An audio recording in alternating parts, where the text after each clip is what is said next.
Bom dia, meu amigo. Seja bem-vindo mais uma vez ao Café da Manhã com o Ecocardiografista. Como agendado, hoje a gente vai conversar talvez sobre uma das cardiopatias congênitas onde nós encontramos mais achados, tanto achados de imagem bidimensional, quanto também achados do Doppler, principalmente o Doppler colorido. Vejam, o defeito do septo atrioventricular é uma doença muito encontrada em crianças com síndrome de Down. Agora, vamos conversar um pouquinho sobre aspectos que são importantes para o nosso dia a dia. Veja, eu preciso sempre, quando eu penso numa cardiopatia congênita, eu tenho que lembrar os aspectos epidemiológicos.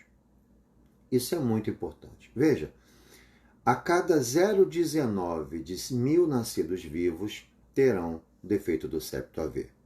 Então, não é um defeito muito frequente, mas também não é uma coisa muito rara, principalmente naqueles pacientes, naquelas crianças com síndrome de Down.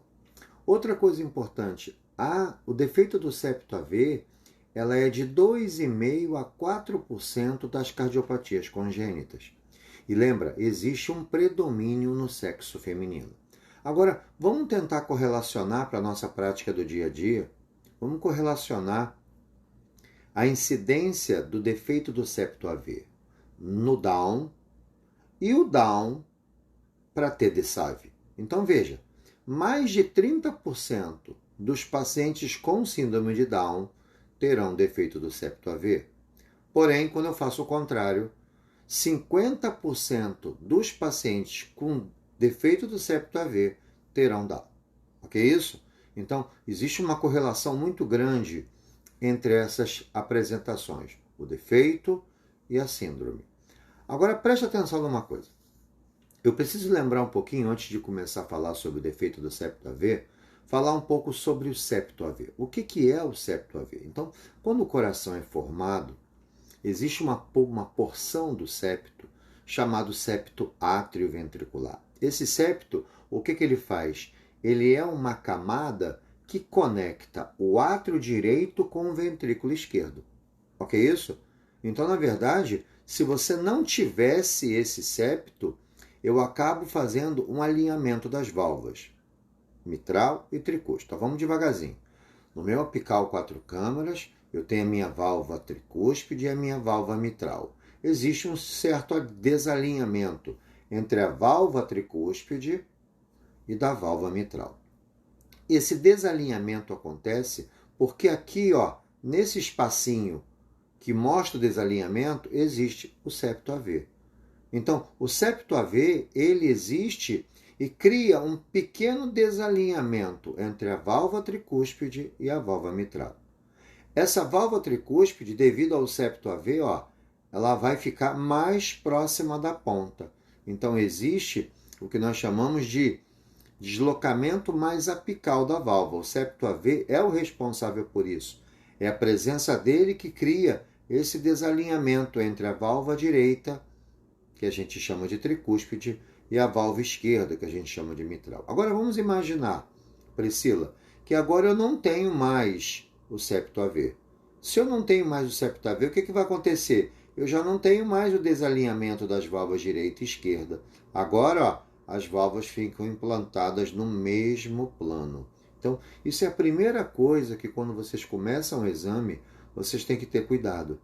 Olhou um apical 4 câmaras, não está vendo a diferença de alinhamento entre a válvula tricúspide e a válvula mitral, tem que abrir o olho. Outra coisa importante que a gente tem que lembrar, que quando você olha uma avaliação anatômica do coração, vamos imaginar na nossa cabecinha, aqui o meu anel tricúspide e aqui o meu anel mitral, ok? Vamos colocar na imagem um corte que eu estou olhando de frente, de cima, para mim olhar as válvulas. Então aqui, ó, eu tenho o anel tricúspide. Aqui eu tenho o anel mitral. Reparem que nessa situação, onde é normal, a minha válvula aórtica ela se encaixa aqui, ó, ok? Então eu vou ter anel tricúspide, aórtica encaixada, anel mitral. É esse o posicionamento normal do coração, ok? A partir do momento que eu não tenho septo atrioventricular, o que vai acontecer? essa aorta, ela vai ser deslocada para cima, ok?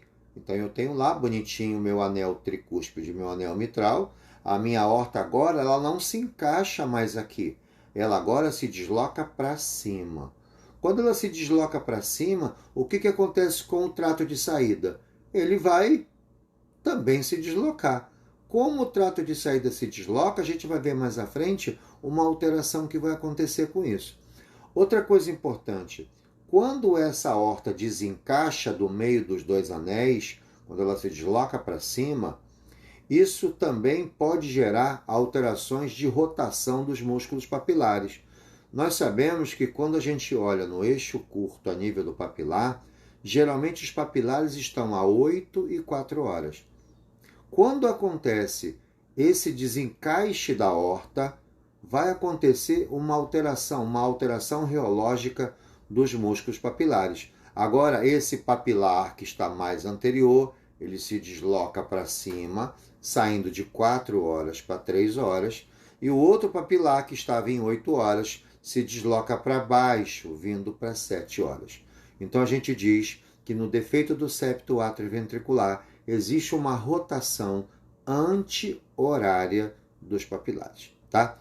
E essa rotação anti-horária dos papilares, ela acaba estrangulando um pouco, apertando um pouco o trato de saída do ventrículo esquerdo, porque ele acaba alongando essa via, porque junto com a mudança reológica dos papilares também teve a posição mais anterior da aorta. A aorta sobe mais um pouco. E aí isso aí vai gerar uma alteração que a gente vai ver mais à frente, conhecida como gooseneck. Agora preste atenção. Todas as vezes que eu pego um paciente com defeito do septo AV, a coisa mais importante que eu tenho no início é identificar que isso pode ser um defeito do septo AV. Mas aí, o que eu tenho que fazer? Eu olhei o alinhamento, eu identifiquei se os papilares estão rodados, eu observei se tem algum defeito congênito acessório, porque o defeito do septo AV, quando eu não tenho esse septo atrioventricular, o que vai acontecer? Eu vou ter uma CIA e eu vou ter uma CIV. Na sua forma total, que a gente vai falar mais à frente, a gente vai ter tudo. A gente vai ter a CIA e vai ter a CIV. Agora, qual é o tipo de defeito de cada um?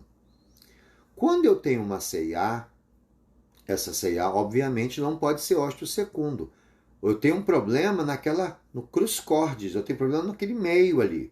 Então, a CIA que aparece no defeito do septo AV é uma CIA do tipo ósteo primo, ok? É aquela CIA mais alta, aquela que está próxima às válvulas atrioventriculares.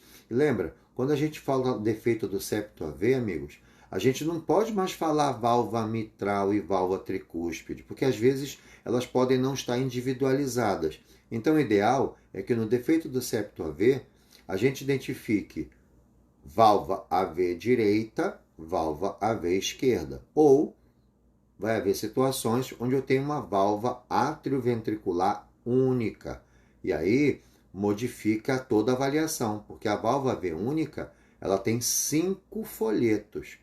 Ok? É uma válvula grande, ela não é separada em direita e esquerda, tá? É o que acompanha geralmente o defeito do canal total, ok? Agora preste atenção numa coisa.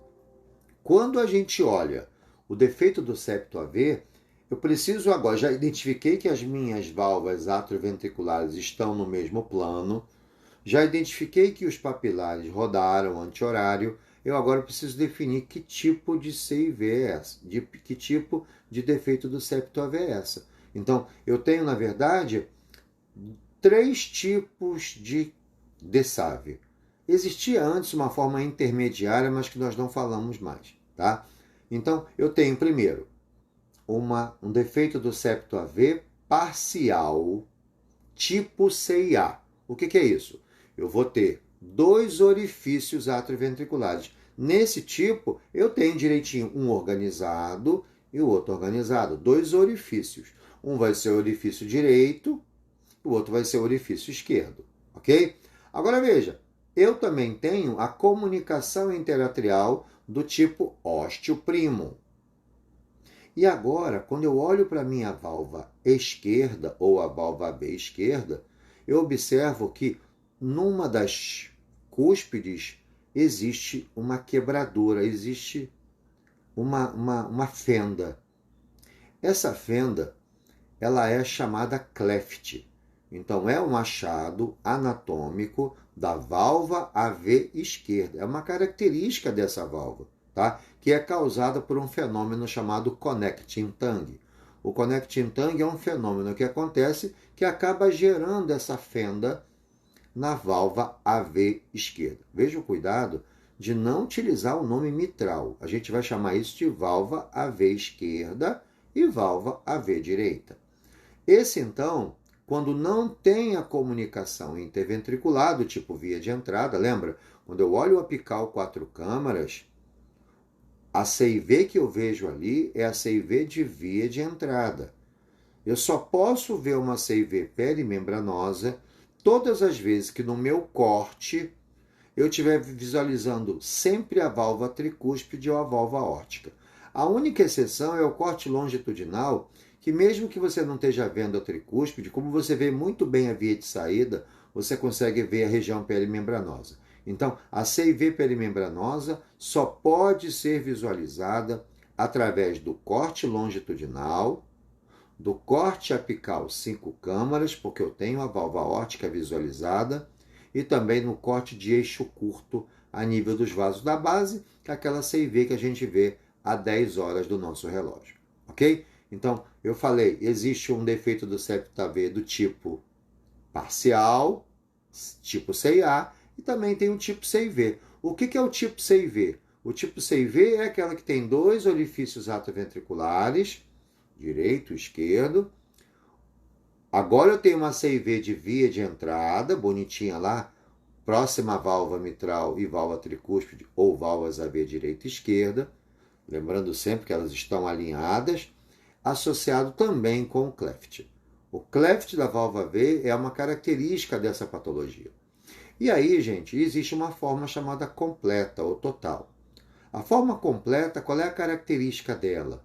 Ela tem uma CIA do tipo ósteo-primo, ela tem uma CIV de via de entrada e agora ela tem uma válvula atrioventricular única. Válvula essa que está relacionando tanto algo direito e algo esquerdo, só que isso não é anatomicamente dividido. Então eu tenho agora uma válvula AV única. Eu tenho apenas um grande orifício e esse orifício, o que vai acontecer com ele?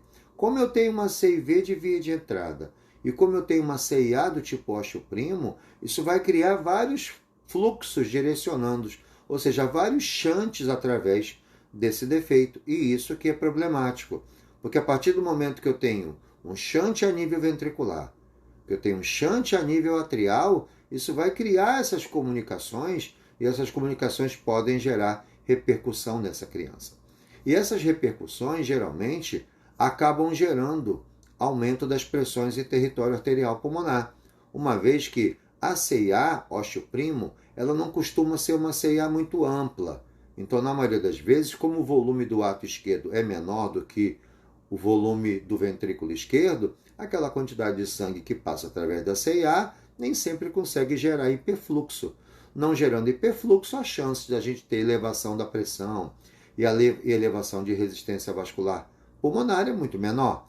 Já na comunicação interventricular, o volume do ventrículo é muito maior do que o volume do átrio. Então, quando você tem uma CIV de via de entrada, a comunicação entre os dois ventrículos é grande. Então, começa a passar também uma quantidade grande de sangue agora do VE para o átrio esquerdo. Então, preste atenção. Quando eu visualizei tudo isso, já identifiquei que a minha criança tem um defeito do septo AV, já identifiquei que realmente as válvulas estão alinhadas, os papilares rodaram. Eu já tentei identificar agora qual é o tipo de defeito, se ele é um parcial tipo CIA, se ele é um parcial tipo CIV ou se ele é total. Agora eu preciso ter alguns cuidados. Existe uma classificação, que é a chamada classificação de Rastelli. Mas veja, Quando eu chego a esse ponto de ter que identificar a classificação de Rastelli, eu já fiz toda a minha avaliação inicial. Lembra que quando você tem um shunt esquerda-direita, vindo sangue do ato esquerdo para o ato direito através da CIA do tipo Osho primo, e quando vem sangue do ventrículo esquerdo para o VD através de uma CIV de via de entrada, obrigatoriamente você precisa fazer os seus cálculos matemáticos. Então, eu preciso observar o tamanho da CIA, se possível medir. Eu preciso avaliar o tamanho da CIV, se possível medir. Eu preciso identificar essa CIA, ela se comporta de uma maneira mais restritiva ou mais ampla? Quanto menor o orifício, maior a velocidade do jato, maior será o seu gradiente. Então, cuidado, que gradiente através de defeito não obrigatoriamente sinaliza a gravidade. Se eu tiver um orifício maior, o sangue passa com velocidade mais baixa, mas passa uma grande quantidade de sangue. Então, é tudo isso que eu tenho que fazer num segundo momento. O primeiro momento é identificar o defeito. O defeito do septo AV não é um diagnóstico difícil do ponto de vista do eco, mas você tem que lembrar dele. Não pode ficar lembrando do septo AV deficiente só quando você atende uma criança com síndrome de Down. Pode acontecer esse defeito em outro tipo de criança. Não é uma obrigatoriedade acontecer no Down, é mais frequente. Mas ele acontece em outras crianças. Então você tem que pensar nela que essa doença existe. E aí eu tenho que pesquisar se o alinhamento está correto das válvulas direita e esquerda, como é que está o posicionamento do papilar.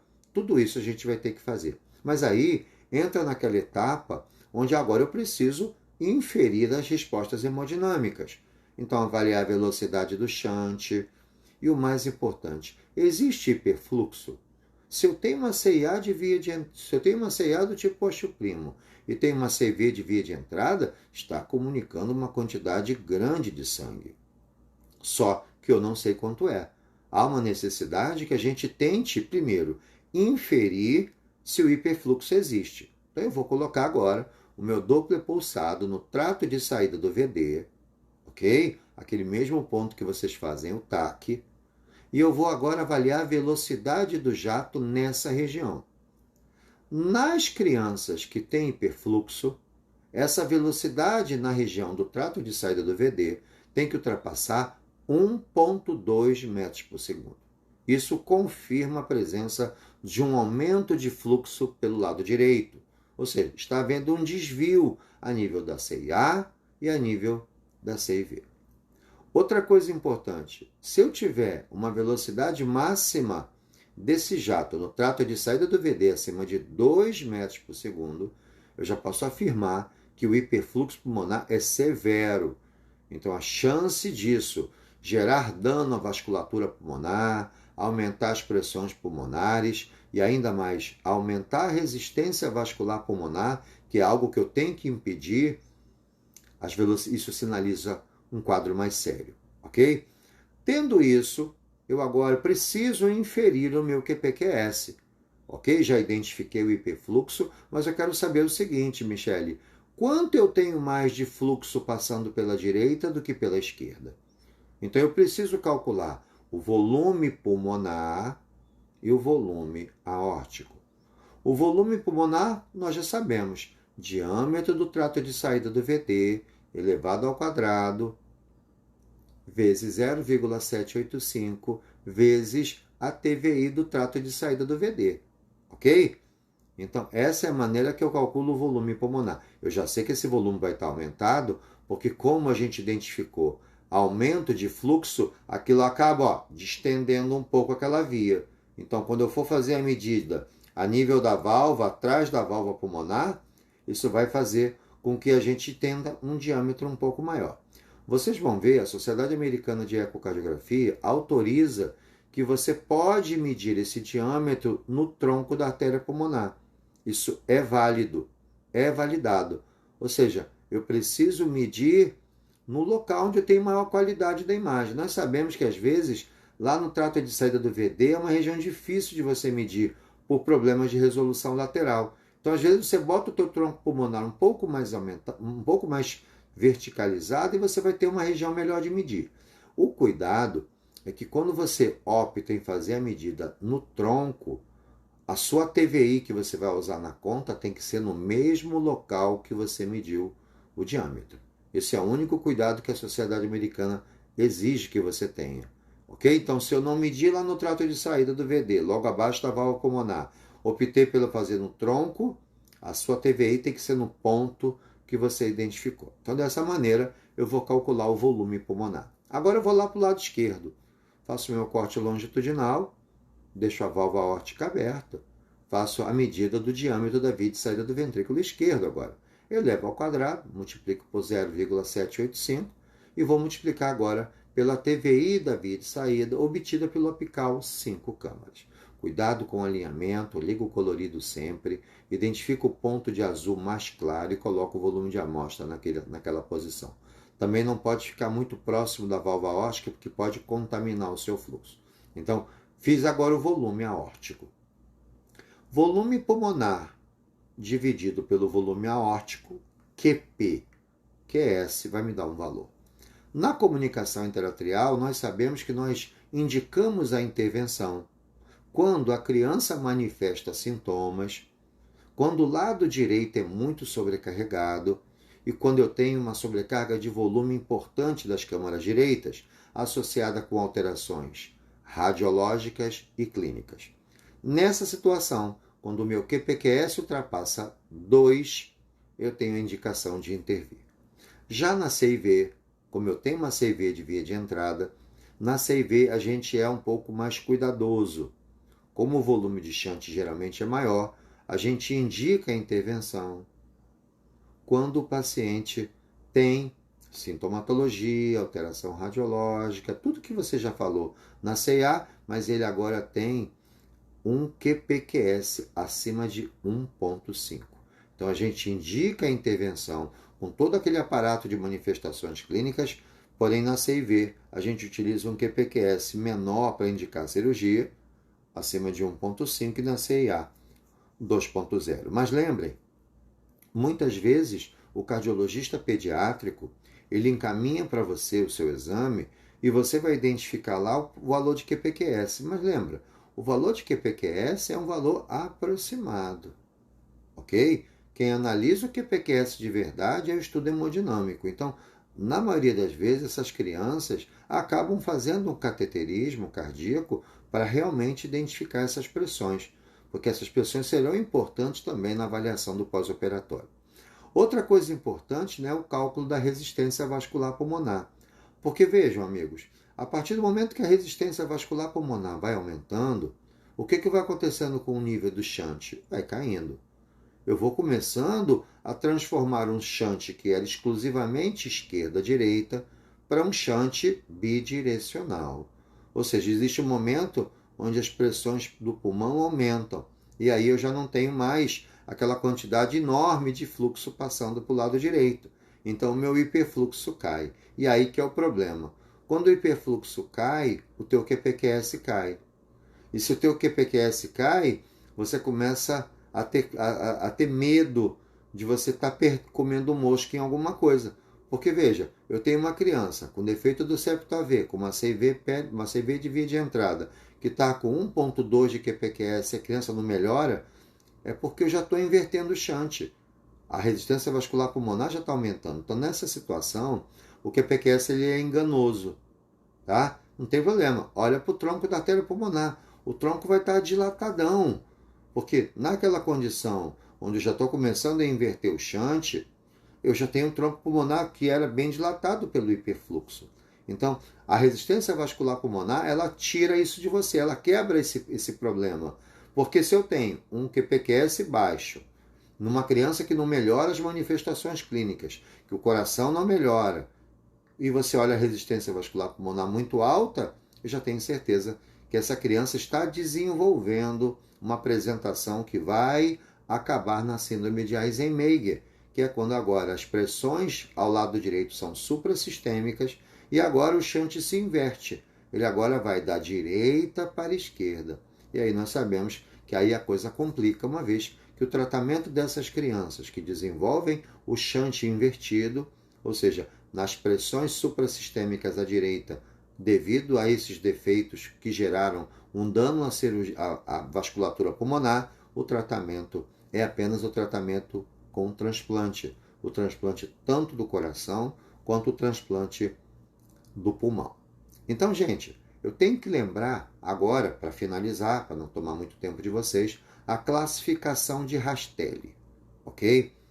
Então, essa classificação, ela vai identificar o defeito do septo AV observando o que nós chamamos de fixação das cordoalhas, ok? Então, vamos lá, vamos primeiro falar quais são os tipos que eu tenho. Eu tenho o tipo A de Rastelli, eu tenho o tipo B de Rastelli, eu tenho o tipo C de Rastelli. Então, como é que eu vou olhar?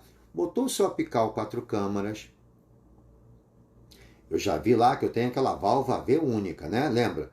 Classificação de Rastelli é para defeito do septo AV total. Não se usa a classificação para o tipo parcial, seja a forma C e A, seja a forma C e V. É para total, ok? Então eu olhei lá, eu tenho meu apical, 4 câmaras, e eu estou vendo a minha válvula AV grandona. E estou vendo as cordoalhas. Quando você olha uma cordoalha vindo dessa válvula, que olha assim, ó, eu tenho o ato direito aqui e o ato esquerdo aqui, não é isso? Aqui está o septo, ok? Aqui eu tenho a CIA do tipo ósseo primo, aqui eu tenho a CIV do tipo via de entrada. Reparem, quando você observar, aqui está o septo, que as cordas emitem fixações para a crista do septo, fechou o diagnóstico. Então, quando você observa cordas sendo direcionadas à crista do septo, essa é um defeito do septo AV do tipo A de Rastelli. Agora veja, quando você está olhando, botou lá o seu apical, e você olhou que ele não está emitindo cordas para a crista do septo, mas ele está mandando cordas para o músculo papilar que fica aderido à porção direita do septo, ok? Então está lá o meu septo, eu tenho o lado direito do septo, eu tenho o lado esquerdo do septo. Quando ele emite corda para a crista, A de Rastelli. Quando ele faz isso, ó, quando ele, em vez de emitir corda para a crista, ele faz isso, ó, ele emite corda para o papilar do lado direito, ok? Ou seja, quando ele implanta-se no septo interventricular no lado direito, isso é o tipo B de Rastelli. Então veja, olha como você tem que ter uma boa imagem. Eu preciso ter cuidado, porque eu tenho que observar onde essas cordas estão sendo fixadas. Se a corda for fixada na crista, A de Rastelli. Se ela fixar do lado direito do septo, B de Rastelli. Agora veja, quando eu olho o tipo C de Rastelli, o que eu vou observar? Essa válvula AV única, ela fica flutuando. Ela só fica presinha em cordas que são direcionadas lá no músculo papilar, na parede livre do VD, e não mais no septo. Então, olha, ó, jogou na crista tipo A, jogou na porção direita do septo tipo B, jogou lá na parede lateral do VD tipo C. Então, quando você faz um diagnóstico de defeito do septo AV, obviamente, né, aqueles colegas que não fazem a especialidade da pediatria, caramba, só de você fazer um diagnóstico de um DSAV, maravilha! Você já identificou o alinhamento, viu a rotação dos papilares, identificou a CIA do tipo ósseo primo, olhou, identificou a CIV de via de entrada, fez todos os cálculos matemáticos, identificou a hipertensão pulmonar grave, a resistência vascular pulmonar aumentou, identificou no seu laudo que o shunt está começando a ser bidirecional. Doutor, está maravilhoso. Às vezes, essa identificação de fixação de cristas, isso é dos nossos gênios da cardiologia, que são os cardiologistas pediátricos, aqueles que se dedicam a fazer o ecocardiograma em alto nível nas crianças e querem avaliar agora de verdade. Então, na verdade, você como ecocardiografista de adulto, você vai fazer bastante coisa. Mas lembra, a sua obrigação é um rastreio. E lembra, você que de alto nível fez o rastreio, identificou ela e já fez um monte de inferências. Você já deixou muito bem preparado isso, mas às vezes você não tem o treinamento adequado para identificar qual tipo de Rastelli é. Não tem problema, isso não atrapalhou o seu exame, ok? Então, você fez muito, mas lembrem, o pessoal da cardiologia pediátrica, amigos, eles ficam 2 anos só fazendo isso. Então, eles têm uma mão absurdamente melhor do que todos nós. Então, às vezes, a classificação de Rastelli fica muito às custas do profissional que se dedica a isso. Eles têm muitos cortes intermediários, né, que podem identificar melhor o posicionamento das cristas. Então, é isso que eu queria falar com vocês hoje. O defeito do septo AV ele é muito comum no nosso dia a dia, quando a gente pega uma população com síndrome de Down. Eu preciso saber achar as alterações estruturais, preciso graduar os problemas, ou seja, identificar como se comporta essa CIV, como se comporta essa CIA, identificar essa válvula V se ela é única, ou seja, o defeito total. Nós temos 5 folhetos nessa válvula, a chamada válvula atrioventricular única. Depois de estudar toda a hemodinâmica do defeito, eu agora, se eu tiver um treinamento mais adequado, eu vou identificar a presença do tipo de classificação de Rastelli, se é o Rastelli A, se é o Rastelli B ou se é o Rastelli C. Apenas lembrando que o Rastelli A ele é muito mais fácil de identificar, porque lembre que você está com seu apical 4 câmaras e tudo que está mais anterior é mais bem visto. Tudo que está mais posterior, eu preciso de um pouco mais de energia ultrassônica. Então, se eu tenho as cordas fixadas na crista lá, eu estou muito mais alta do que quando eu estou aqui, ó. Então, quando eu estou nessa região do septo, a parte direita do septo, eu estou mais distante. Então, às vezes, não é tão fácil você ver. E outra coisa, quando eu tenho tipo C, eu jogo lá na parede lateral do VD. Também estou mais distante. Então, gente, há uma necessidade que a gente faça esse treinamento. Então, você pegou uma criança com defeito do septo AV, já fez toda a avaliação, tenta identificar o Rastelli. E aí, se você tiver um colega que tem experiência, ou até mesmo pode mandar para a gente, o Instagram da gente está aberto a qualquer dúvida que vocês tenham do dia a dia. Não sei se vocês perceberam, o café da manhã tem uma única função, é fazer com que a gente democratize o trabalho da ecocardiografia. A gente precisa. Cada um de vocês que já trabalha com alto nível, adota um residente, adota um colega que veio de fora para trabalhar com você. Se a gente fizer isso, gente, a gente vai transformar a ecocardiografia brasileira talvez na melhor do mundo. A gente olha o americano fazendo exame muito bem, mas, gente, a residência deles são de 6 anos. A nossa residência são de 2. Então, vocês precisam correr atrás disso. Então, aproveitem o Instagram da gente, o que você precisar. Encaminhe as imagens, encaminhe o vídeo, encaminhe a folha de laudo para ver se você escreveu tudo direitinho. Eu estou à disposição de vocês para ajudar. E outra coisa, da mesma maneira que eu ajudo vocês, vocês têm que ajudar os outros colegas. Quanto mais gente estiver fazendo eco de alto nível, melhor o seu diagnóstico, melhor você facilita o tratamento do seu paciente, ajuda mais o seu cirurgião e, principalmente, ajuda a melhorar o sofrimento do nosso povo.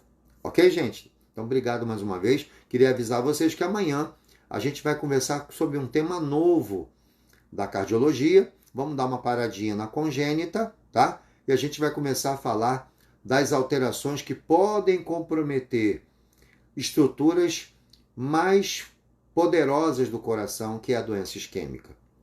Então, a partir de amanhã, nós temos 2 ou 3 encontros no café da manhã falando sobre aspectos importantes da cardiopatia isquêmica. Depois que eu terminar a cardiopatia isquêmica, a gente volta para a cardiologia pediátrica e vamos conversar também sobre outros defeitos. Eu quero apresentar para vocês alguns macetes que são bons para você estudar tanto a transposição de grandes artérias, como principalmente a drenagem anômala de veia pulmonar. Ok, amigos? Obrigado pela presença de vocês. Cada dia a gente está com um pouco mais de gente na sala. Divulgue isso para os amigos para a gente sempre se encontrar de manhã e fazer um café da manhã com bastante riqueza de conhecimento. Obrigado, gente. Um beijo no coração de vocês e até amanhã.